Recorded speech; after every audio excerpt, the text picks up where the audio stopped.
Good afternoon.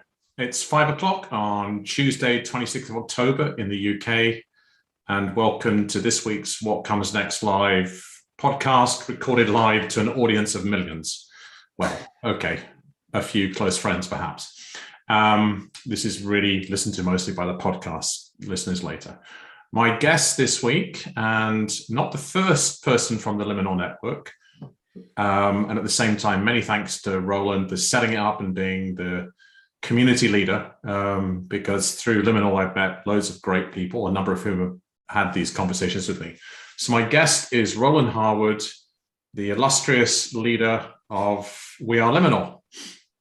Hello. Who I imagine I've not spoken to for a while, but I imagine is extremely active, what with COP26 and thoughts around net zero.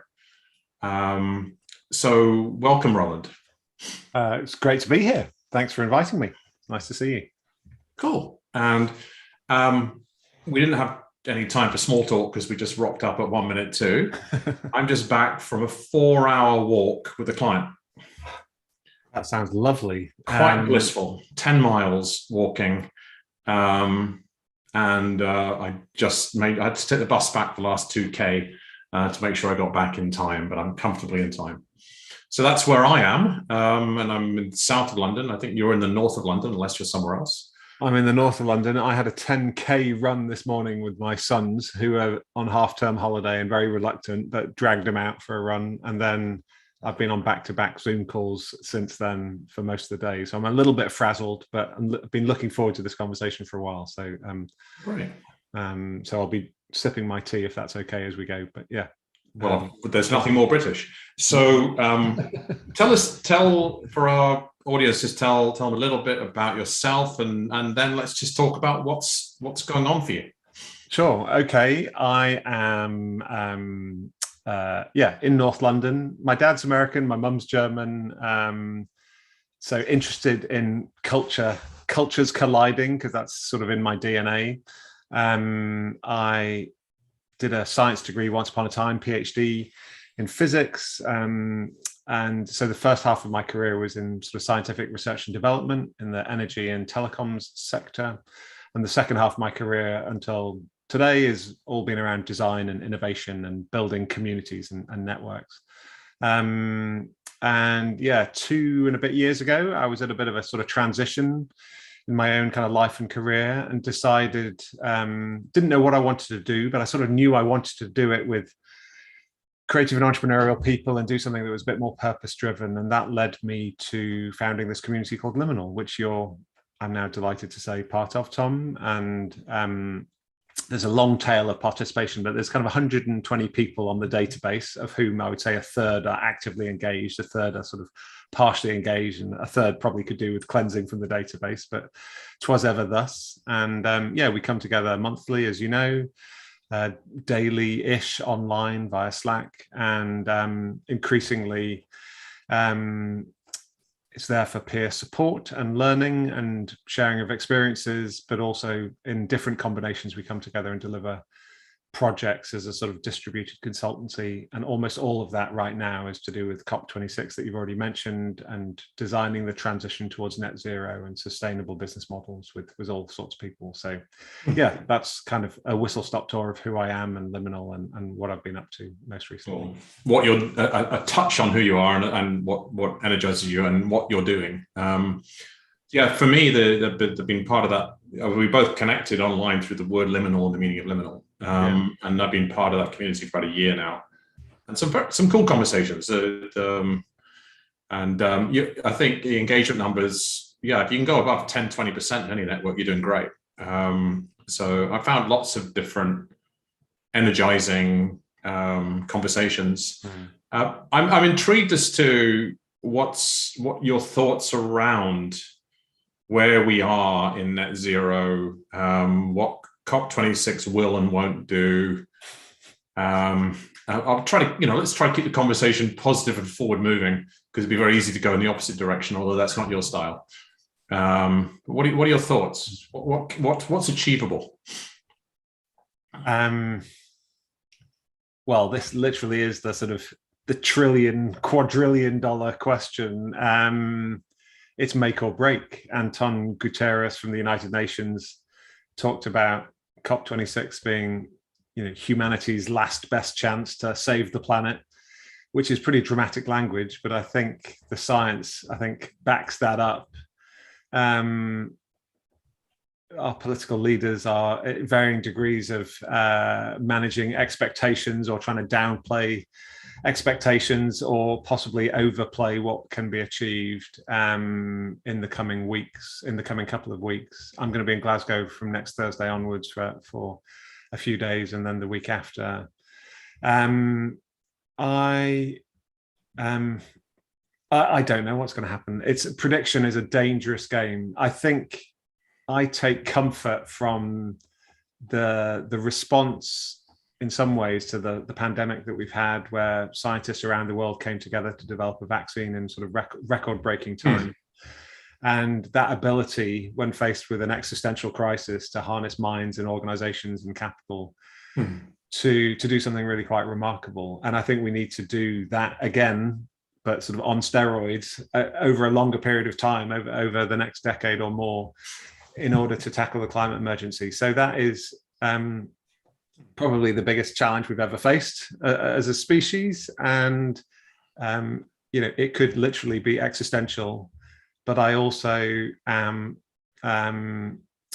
a great believer in the potential of people to come together and solve problems. So I think it's dangerous to put too much responsibility on the shoulders of any single kind of group, even if it's powerful groups like governments and or business or investors. But I don't want to say I'm optimistic, because but I'm hopeful that we can seize this opportunity in the way that we need to. And I have lots of really inspiring conversations with people doing great stuff. And I think what's missing a little bit is the connections between some of those things, so that they really amplify and get to scale. So that's what I'm trying to do through some of the work that I'm doing right now. So there's one thing you talked about there. Big part of what I look at is communications and alignment and language and what can land and what can land with people.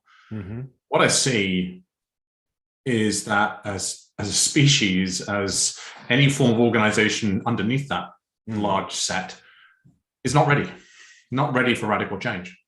And the can keeps being kicked down the road. And the positive, the thing you mentioned, which is a great, I'm absolutely against unfettered capitalism. When I was in my 20s and 30s, I thought it was great. We now have had 40 years of disciples of Milton Friedman saying free capital, and what we've really seen is rapacious capitalism and growing inequality. However, I am a fan of business and capital as a force for good. And there is some stuff going on about, this rush to ESG, a lot of it's box ticking, and we can make the same returns, which we can't. We need to be longer term for the planet and people. But the great example you used was the development of the COVID vaccines. And I've been giving a lot of thought to how to reach vaccine skeptics, because we're beyond rationality. Nobody's going to listen to nobody's going to move from a rational thought right now. They have to feel it. And yet the idea of the fact that they're going, there's lack of trust. And so how did we develop vaccines so quickly? And there's some great papers I read about over a year ago about, the reason we were able to do that, this is before they were released to the public, was because one of the things which takes an awful long time for vaccines to be developed is not just the trials and the time you need for those, but also the amount of funding you need, right? And the amount of coordination you need between private sector, research, development, manufacturing, regulators, healthcare systems, etc. And everybody just went, we're in crisis. Let's throw billions and trillions at it. Yeah. And something that could have taken 10 years took a matter of months. So that anchor to me is a fantastic parallel that can be drawn with this hopefulness and optimism. And actually, there is absolutely a place for radicalism, whether it's on the housing crisis. I was deeply involved in a Twitter conversation on that with some very radical people last week, just to understand them. But I mean, whether it's Extinction Rebellion, whether it's Greta Thunberg, whether it's all of that. But we have to build bridges between people if we're actually going to see change.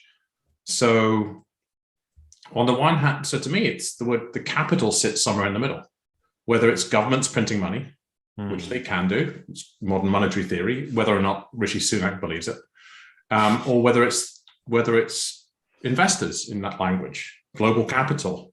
This is existential, right? They're going to have no business if they don't deal with it. But to find the bridge between the radical situation we face ourselves in and the language they will understand, which is, around the fact that we absolutely have to pull together and deploy capital globally at a massive scale very fast towards a common goal, because without doing that in radical language, you'll have no business in a generation. So that's what's occurring to me is your parallel of the vaccines. So I've been talking for a few minutes. The parallel of the vaccines is very powerful. And potentially one of the connectors is where are you going to allocate your capital? And it's way beyond box ticking and greenwashing of Coca-Cola or Shell or other things like this. It's the people whose capital is invested in them. It's the fund managers, it's the pension funds, it's institutional capital. And pension funds invest for the future, and they're the biggest investors in the world. And, anyway. Yeah.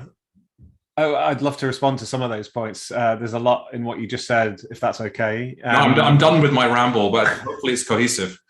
Well, so just starting with where you finished, which is around pension funds. So at the beginning of this year, I listened to the BBC Reith lectures, which you might be familiar with. And this year it was Mark Carney, the former chair of the Bank of England and Bank of Canada. And somewhere within those talks, which I'm sure are still available somewhere online, he said the best thing you can do as an individual, if you have a pension, is to shift it to a sort of green pension, because money talks, right? And so I have a modest pension that I've been paying into, and I thought, okay, I'm going to do that. I've been thinking about it for a few years, and I finally got around to doing it. It was really administratively cumbersome, and it took me a long time. I finally got there. But yeah, so that seems to be one thing that we can all try and do. And I think the more people that do that, the more that will have an impact at a sort of more institutional level, which I think is starting to happen. But what's that quote? The best thing you can do is the right thing. The next best thing is the wrong thing. And the worst thing you can do is nothing. And I think we've all been doing nothing for far too long when it comes to climate. And I think the thing that we don't know, but the COVID vaccine rollout gives me some hope, is you mentioned Greta Thunberg. She said, very vividly only a year or so ago that she wants us collectively to behave as if our house is on fire, because it is on fire. But, none of us really know how we're going to respond in a crisis or when our house is on fire, whether metaphorically or physically, until we're actually, faced by the flames. Yeah. And that, it shows who you are. And that reminds me of, two things, actually, if I could just be permitted two quick deviations, and then I'll pause. But one is, I mentioned briefly at the top that I'm half German. When I was 14 going on 15, I lived in what was West Berlin at the time. This was 1987, 1988. It was just before the wall came down. And my mum is originally from East Germany, so I have family in East Germany. I remember becoming politically and socially aware and active and interested in what the hell is this wall that surrounds the city, that you can never drive more than 20 minutes in any direction until you see it and you can't go any further. And anyway, I remember going to visit family and friends in East Germany who were absolutely adamant that the wall would not come down in their lifetime. And these were kind of friends of my parents who must have been in their 40s or something like that at the time, I'm guessing.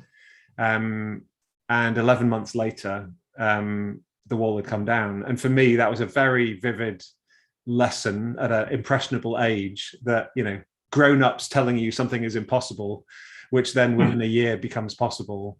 So it's that kind of mindset which I think got us to the vaccine rollout. And I have other examples of that as well. But anyway, maybe I'll just kind of leave it there. But yeah, so we don't know how we're going to behave when the house is on fire. So the pressure is on. But what was previously impossible can become possible. And I think that's, we need to sort of discover some of that courage and some of that mindset now. So that's a huge element in human behavior, is not to act until you're in a crisis. Right? Yeah. Where I lived most of my adult life is the Cayman Islands, which is a very wealthy island. And in a lot of areas, I find that the leaders there choose not to be radically proactive because they have a lot to protect. Yeah. Whereas if you're in another country which is desperately poor, they're much more willing to make radical change because the house is already burning. It's not covered in 10 layers of insulation. So perhaps pushing from two directions is, the first thought is, how do we get people to realize that the flames are approaching their house? And the second one from the other direction is, often people will act defensively out of fear of their ability to do something if the flames reach their house, because we don't know. But actually, behaviorally, we do know how people act under crisis. There's a lot in that I could expand upon. But basically, if we use some examples from history of, how the fall of the Berlin Wall was an amazing thing. What really stunned me, it was the financial might that what was West Germany put towards integrating East Germany, which was a decade plus dent in GDP and living standards. But it's not even talked about anymore outside Germany, because it's all folded together. And that was a radical and brave thing, but there wasn't a lot of choice in it. But there was this sense in Germany that we can do that. We've been an economic powerhouse since after the war. So how do we get people to realize that the flames are licking at the front door, and realize that, oh, by the way, we'll be able to pull together as a neighborhood when the flames reach us from, say, a California forest fire to our suburb, and we'll be able to put the flames out, or at least damp them down. Well, in some ways, the flames already are. If you live in Western Canada or even in London, flooding on the underground this summer, or Germany, or I can't remember where it was in China, but we're having the flames or the floods are here now. So yeah, we seem to have moved on from this situation where the climate skeptics are given equal airtime to the climate scientists, which was true until relatively recently, a decade ago or so. The consensus seems to be that our actions as a species contribute to climate change, and we need to do something about it. How we go about it is another matter. I think, for me, comparing the revolution versus the leaders in the Cayman Islands, who have a lot to protect and are maybe slow to change because they perhaps don't have the incentive to move to a new investment model or a new business model or a new economic model, versus those people who have very little and have nothing to lose or little to lose. I think, and we were having a conversation about this on the Liminal Slack channel just last week, when faced with a binary choice, always choose both. So it's not evolution or evolution, it's both of those things at the same time, because what else can we do? When faced with the pandemic, and I am very critical of the way in the UK the government handled the early stages of the pandemic, and lots of other people have talked about that and written about that and have studied that far more than I have. But they threw money and effort, and I think all governments did this to varying degrees, in tons of different directions, in a way that you wouldn't out of times of crisis. And I remember having a conversation with a very senior kind of military leader guy who worked for the Ministry of Defense. And I would describe myself as a pacifist and not interested in, but I'm sort of fascinated by sort of war strategy, I guess, as many people would be.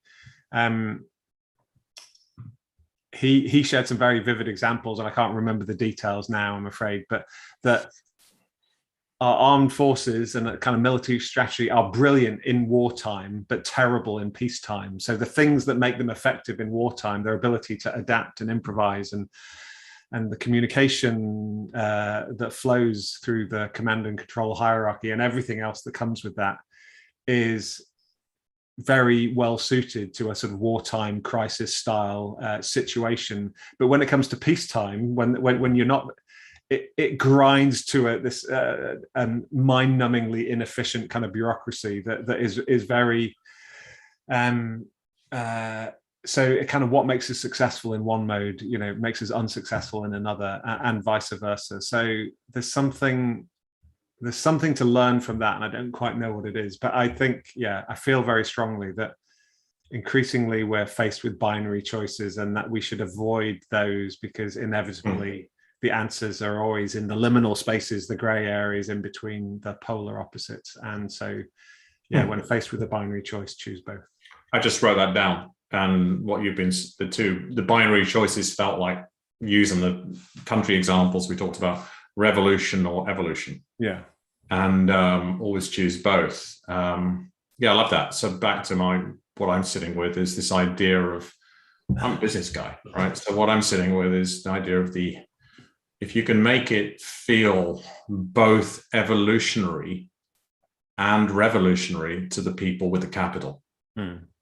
So evolutionary, that they feel that they can get their heads around it, and that their stakeholders will be okay with it. And we might not get 10% return on capital, but we might get 4% for the next 30 years. But that's better than 10% for 10 years and then the planet burns.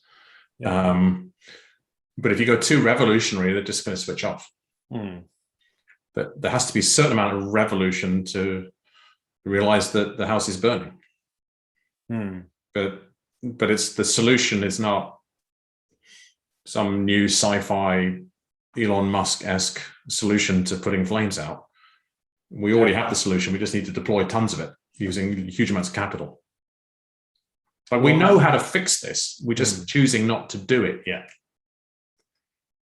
I think that's definitely true. And what I'm about to say, I can't back up sort of scientifically, but I believe it more strongly than I believe almost anything, which is the solution to almost any problem that almost any individual or organization that can articulate is almost certainly out there somewhere. And so the challenge of problem solving or innovation in this increasingly connected world is one of connecting people and ideas. It's not necessarily inventing radically new science or solutions, even though there probably is a time and a place for some of that. But I think that's the vast majority of cases. I think in most cases, I think it's always been true, or maybe not always, but it's long been true that the solutions to problems are out there somewhere, but the friction and inertia to find them has just been too great. But it's only been in the last 25 years that we've had the World Wide Web, and only really in the last sort of 10 years that we've had this kind of, the fact that you and I and people listening to this are kind of 2 or 3 degrees separated from virtually anybody and everybody on the planet. And I don't think our mindset and our business models or our models of democracy have caught up anything like that level of connectivity. And the kind of exponential nature of that as well. So, there's a lot to be done, and I certainly don't have all the answers, but I sort of feel there's some glimmers of hope and opportunity to kind of latch onto. And I've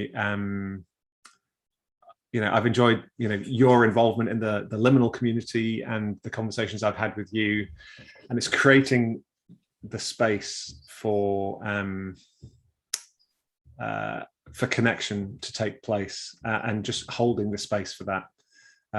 Whether it's running, however you might go about doing that. But and then of course capital is a key driver of all of that. But anyway, I don't know if you agree with that, but I think profoundly, I think the art of innovation these days is being a good detective, finding the people, finding the ideas that are out there. It's not about being a mad genius inventor in the bathtub having the eureka moment, even though, you know, we still need our geniuses in bathtubs as well, but that's not what necessarily will save us. I think we need more detectives. Anyway, I'm absolutely agreeing with you, and I'm also self-aware enough to know it's my own biases as well. I happen to agree with you, and what I wrote down, what you said was the solution's already out there. The problem is connecting people and ideas. I'm fundamentally lazy. So I work, my 20s and 30s, I completely ground it out, massive learning curve, learned a lot, worked hard, and now my 40s, now my mid 50s, I'm not interested in doing the research. I think of an idea, normally through listening to somebody like you or reading something, and then I don't do the empirical research. I look online and I find somebody's already done it. Right? So I don't think you're particularly unique. Yeah, but the second part of that thought is that I had, my own existential philosophical thinking that I have time for because my kids are grown and gone, and I'm not, I have less demands on my time, and my work is structured to create lots of space. And I realized that I live for people and ideas. So I'm absolutely agreeing with you. And I think one of the things about global, totally different topic for another day, but one of the things about the catalytic effect of the pandemic in terms of people's working practice, going to offices, not going to offices, there's this temporary thing of don't cut my pay because I'm working from home, etc. And then one of the things I've written about and talked about is that if their job is coding, if their job, which right now is one of the highest paid jobs in the world, software engineers, at the youngest age, if their job is doing something and producing product, that's going to move to lower cost jurisdictions. If their value is connecting people and ideas, is my time, that I totally agree with you that that's the way to best use the technology and the interconnection and the exponential nature of connections to make a difference. So some people are innately good at it, or passionate about it, and then there's a ton of skills to learn, and I'm always learning, and I'm still an introvert who doesn't really like big groups in person. But yeah, people like you and I tend to be connectors, and we'll think of something, or we'll hear somebody, and then we'll try to connect somebody who can do something about it. And I think that network effect is huge, and it's I'm really glad you're going up to Glasgow to be part of the first week, but more importantly the second week, and to see what connections you can make and what conversations you can have and what might be able to cut through in the levels that we're looking at, to see who they can then connect ideas to and capital to, etc. So yeah, interesting times. Definitely interesting. I mean, I'm excited. I think, two things. One is asking for help. I'm also lazy, and it took me a long time to realize people are generous. If you ask for help in the right way, they might not be able to help, or they might not want to help for whatever reason. But it's taken me a long time to realize that if I'm grappling with something, just ask for help, and and people want to kind of rally around that. I think, in terms of going up to Glasgow, at one level, I feel like I'm just a tiny cog in a huge set of whirring machines. And what influence can I possibly have in amongst all of the noise and all the activity? But at another level, I'm challenging myself, and I'm saying this to you partly to hold myself accountable, and you can ask me how it went in 2 weeks' time, is to be bolder in terms of how I ask for help, be bolder in terms of the conversations I have, or the connections I'm able to make, because you literally never know what might happen. And so I'm saying that largely to my future self. Next week. Maybe that sparks a thought for you or for other people as well. Well, I'll give you my last thought, then I'll leave you to give the closing words for us. I have known for many years a wonderful, energetic Scottish guy called Sandy Kennedy, who recently changed roles after being the founder and leader of the Entrepreneurial Scotland Network for well over a decade. And Sandy is one of the world's Uber connectors. Mm-hmm. There isn't anybody in Scotland he can't be connected to with like 1 degree of connection, I would say. Uh-huh. And Sandy teaches networking classes to graduates, etc. And I've been in those events that he's run. He's amazing. And one thing I took from it is always have an ask. And I've struggled with that myself. So I'm always there to see how I can help, what can I give, and I'm sometimes reticent to ask for anything. So he will listen to people, see how he can help, what can I do, who can I connect you to, and he can always add value in every conversation. At the end, he will say, and I have an ask for you. And he might not go into the conversation with an ask, but there's always something he can ask for. And he says, I do it because then it helps me do more of what I do. But I also do it because people love to be asked to help. Yeah. So always have an ask. So there's a thought for you to maybe stretch a tiny bit further when you're there. Whenever you have a meaningful conversation with somebody in Glasgow, always have an ask.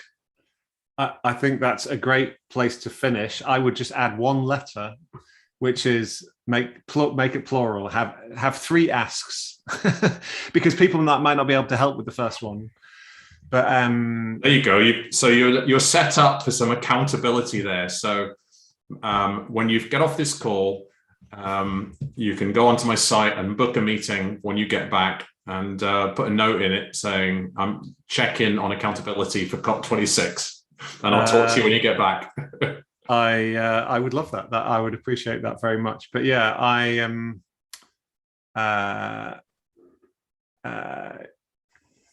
So the only reason why I add the S there is, it might be I'm really keen to talk to someone working in government in Portugal, working on energy or something.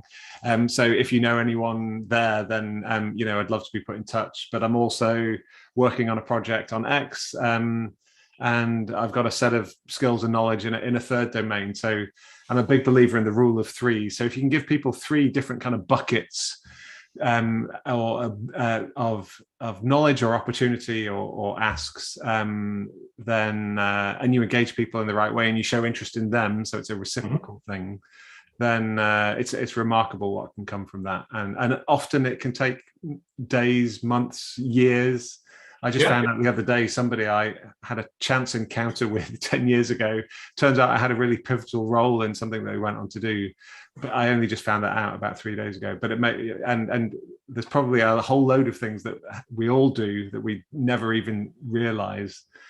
So yeah, work those networks, ask those questions, and it's make or break. So I look forward to reconnecting in 2 weeks. Thank you for inviting me. Oh, it's up to you to book it and be accountable. And I've got we're just polishing this idea for you, and one little thought, and it's a both and. It's a choose both. Yeah. And it might be different in different conversations. And how about this from creating a call to action using sales language, all right? You say, I've got three asks for you. Can I just share them with you? And which one resonates for you most right now? And that way, the rule of 3s helps people choose one, right? Yeah. People much prefer 3 because it's less binary than 2. So if you give them 3, then they may more easily choose one they can action sooner. Yeah, they'll pick one. There'll definitely be one, and then who knows? So that's great. We've prototyped it. I'm going to test that in Glasgow next week. We've just prototyped a model, and I'll talk to you when you get back. Okay. All right. I look forward to that. Okay. So let me just do my thing and end the show. It's been an absolute pleasure, Roland. Thank you, Tom. Many thanks, and I look forward to talking to you soon. Great. Thanks, Tom. Bye, everyone.